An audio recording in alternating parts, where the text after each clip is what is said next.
नमस्कार। Inspiration junction से मैं माला जैन आपकी दोस्त स्वागत करती हूँ आपका।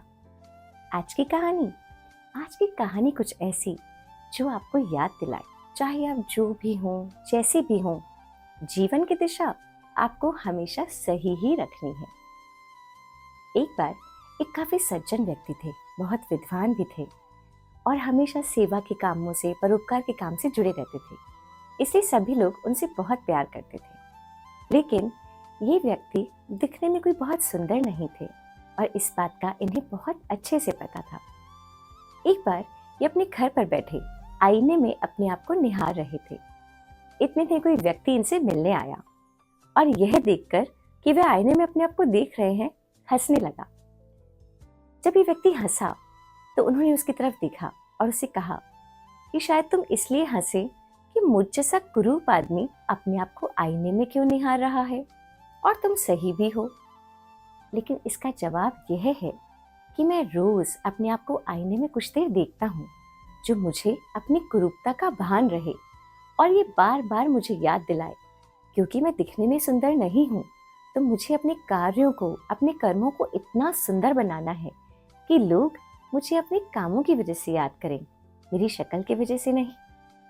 इस पर उस व्यक्ति का सर शर्म से झुक गया, लेकिन उसने फिर एक सवाल किया, तो क्या आपका ये मतलब है कि जो इंसान सुंदर है उसे आईना ही नहीं देखना चाहिए, क्योंकि वो तो पहले से ही सुंदर है, उसे कुछ भी याद दिलाने की जरूरत नहीं है?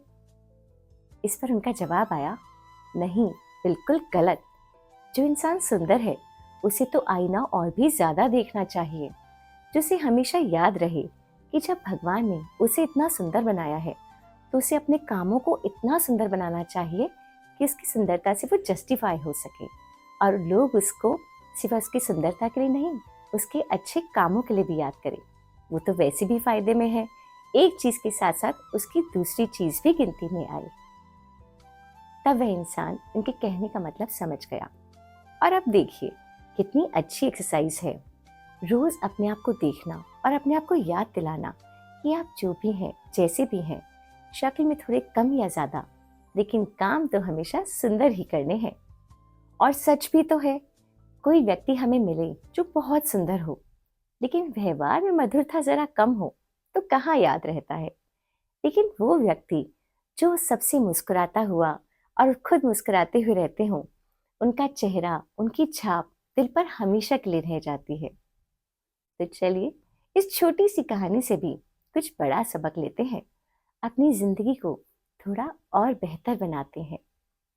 जल्द ही फिर मिलूंगी, तब तक के लिए बाय बाय, नमस्कार।